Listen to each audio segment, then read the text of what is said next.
This is Project Management Paradise, episode 50.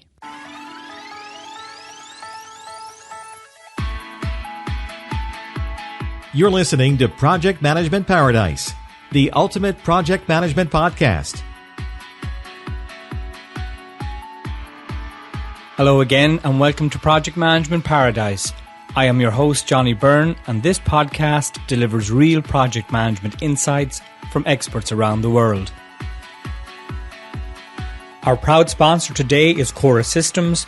To find out more about Chorus solutions, which are live in 51 countries around the world, visit chorussystems.com, where you can request a free demo and discover firsthand how Chorus helps its clients gain control, governance and insight into their project portfolios. Hello and thank you for joining us on another episode.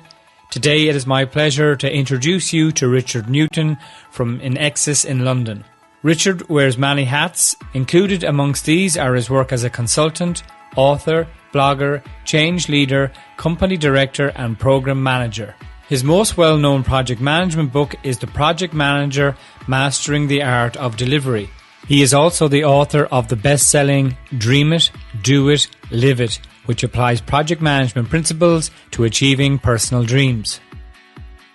Hello, Richard, and thank you for joining us today on the podcast. Hi, Johnny, and thank you for inviting me along. It's our pleasure, for sure. Can you share with our listeners some details about your background? Yeah, I can, Johnny. I have a long background in project and program management and increasingly change management over a period of about 30 years. And that's is everything from relatively small projects to big programs. And I've split my time. Probably half of that has been in industry and half of it as a consultant. And that's how I work now as a consultant. Split my time between helping companies with big projects and complex changes and writing about it as well. Great. And from previous conversations we've had and your great material online, I know you're interested in the human side of project management and have been for a long time. Can you tell us why you think that is important?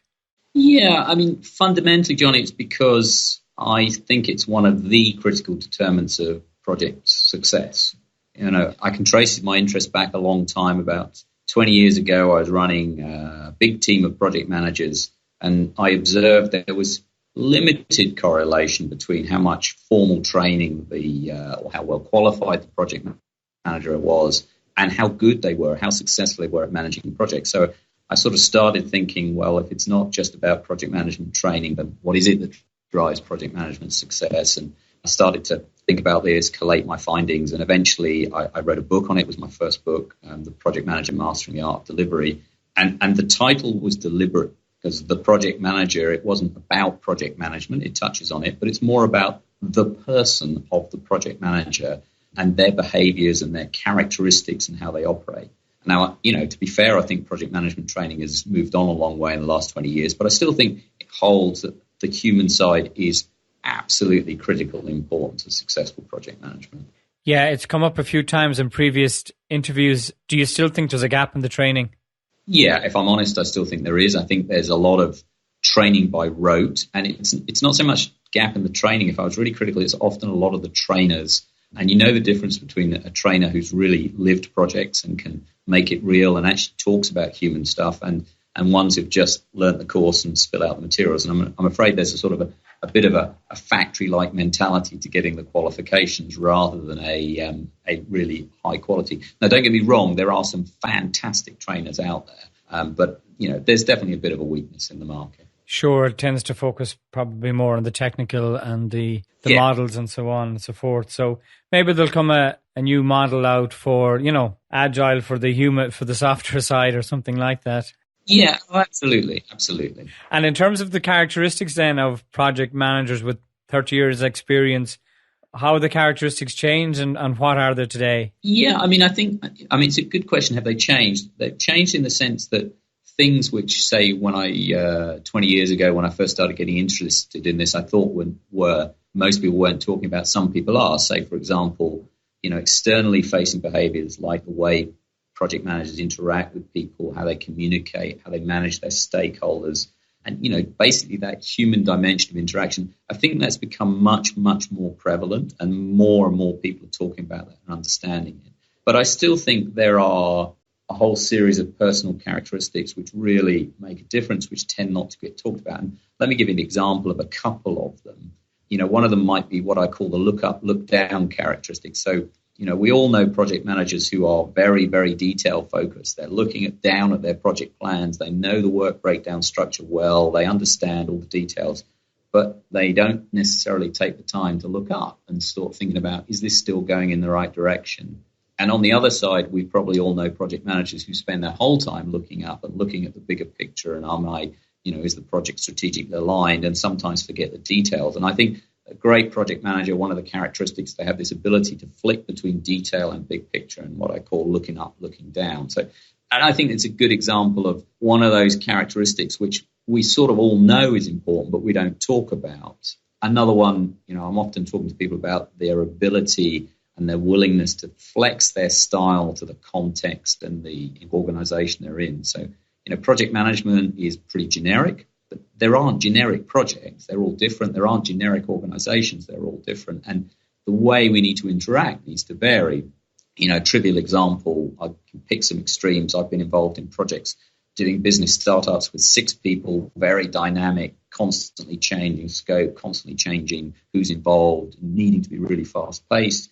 I've been involved in large corporate programs with 500 or 600 people on them, which work in a different way. And you can't use exactly the same style, although the fundamental tools stay the same. Your way of interacting with those people needs to vary. So it's those sorts of characteristics that I think are really important. I mean, let me just add one third one. It's the way project managers make judgments and choices. And you can look at the sorts of choices project managers make, and having the ability to make the right judgments is another one. So it's those sorts of things, and those are the things I'm interested in, and those are the things I often sort of talk about and help coach people with. And you have a game then around project management. Can you tell us a little bit about that? Yeah, I mean, it's slightly different in the sense that what stuff I've just been talking about, I'm thinking about experienced project managers. The game is aimed at those who are pretty much new to project management. And it reflects, though, the same beliefs about project management training and education. Often when people are new to project management, they go on an introductory training course. Great thing to do. They focus on various project management skills like, planning or risk management. It's great stuff. It's good. But if you just do that in isolation of running a project, it can be very abstract. It can be terribly dry. We've all sat and gone through the 100 pages of PowerPoint on risk management or something like that. It's very, very dry stuff. So I wanted to give a way of giving someone in a pretty safe environment an exposure to a project. So came up with the concept of a game, and I developed it with a games developer in the UK called Totem Learning. And we want it to be engaging and interesting. And so it's actually running a project. And it has a little scenario where there's a disaster on an island, and you work for a charity, and you've got to run a project to recover the facilities and the living accommodation for people. And we chose something like that, which everybody could associate with, rather than a specific business scenario, because some people at work for, some people at work. So we chose something we hope would be exciting for people to do. And the player plays the game through several rounds, sort of having to scope out the project, then plan it, then run it and deliver it and deal with risks, and then close it down. And it ends with a little bit of a score and feedback from 3 other stakeholders. So it takes about an hour to play, hour and a half, and it seems pretty popular. I mean, it doesn't teach you everything about project management, but it gives you a taste that if you went on then did a proper project management course, you would then be able to put it in reality. So, it can be used standalone or embedded in a course, and hopefully it gives people a little bit of a feel. I'm not trying to say that in an hour you can learn much, but you can get a sense of what project management's really about. And I suppose by playing it, then the retention level is a lot higher because you're actually learning by doing, which is the best type of learning you can do. Yeah. I mean, I'm not an expert in the games, but the people I work with, we went through all the how people learn and how's the best way, and that's a great thing about a game. I mean, the other thing about doing a game, at the end of the day, project management's a practical, not a theoretical discipline. There's loads of theory. It's good to know. It's important to know, but you've got to be able to do it in practice. That's what counts. Sure. And what's the game called? It's called Unlock Project Management. Great. Okay. We'll definitely look that up. And is it available online or it's primarily workshop? No, it's available to buy. I mean, it's kind of the partner I work with, Totem Learning, are the distributor, and people can buy it. It runs on a PC, so it can either run as a standalone game or, it can be used by trainers either way. Great. And your blog then has a great number of blog posts. A few that caught my attention was the one about delivery or deliverables. Can you tell us a little more about the thinking behind this one? Yeah, I can do. It's we've just spoken about training, but that one reflects a whole kind of other sort of slight bugbear of mine. And it's really about, at the end of the day, it's about change and change management. And I think one of the things I've seen with working with project managers over years is lots of them, and some really good project managers, but they quite often become so focused on making sure that they create the deliverables. So we've got the physical or output from the project, we've got the software, we've got the buildings, whatever it is the project's producing, but they forget sometimes the wider factors of delivery. Deliverables themselves are great, but actually you've got to get people to use them, you've got to get them adopted. And we all know it, but we all forget it at times and become focused on that goal of just getting the deliverables produced. So the article was really just banging on about, let's open the mind up to projects just not just about producing deliverables. It's about the wider factors in delivery and change. Sure. Okay. And then, you mentioned change management. You also have a blog post, Change Management, Time for a New Vocabulary. Do you want to share with us a little bit more about that one? Yeah, probably helpful to set a little bit context. Most of my client work nowadays, it's still in projects and programs, but they are mostly organizational change related or improving organizations' capabilities in change. And, change management is a word we all throw around, but change management, although it's evolving rapidly, it's not yet quite as mature as project management. It's been around for a lot longer than people think, but it's the last 10, 15 years it's really started to come to prominence. But one of the problems I find is that different people use the term change management in different ways. For some people it's that bit you do at the end of a project, when you're getting into those transition and cutover phases, and it might include things like training and communications. For other people, you might associate it with kind of broader discipline that we might associate, say, with program management, thinking about how you shape a change and deliver it into an organization. And then, there's people who see it as an even wider discipline with maybe links into something like strategy. If you see a strategy shaping the change agenda, change management is the process by which you take that whole agenda as it evolves over time and you deliver it into the organization. And those are all valid interpretations, but they're quite different. And the problem is it risks causing confusion because, I can be talking about one of those and the person listening might be thinking I'm talking about one of the other interpretations. And the danger is it kind of undermines what I think is a really key discipline, change management. So all my article was suggesting was it's time we need to reach a bit of consensus across the industry about what's the names for those different things. And if you compare it to project management, we obviously have project management, we also have program management, we also have portfolio management, and we have things like enterprise project offices and all those different, useful terms to separate the different variants. There doesn't really seem to be a sort of similarly standardized vocabulary in change management, and it's a bit of a shame. It would be helpful if there was. So my article was just if you like, a shout for help. I wasn't making suggestions as to what the name should be, but it was just, it's time we think about these things and give the names, and it helps us all to communicate better in future.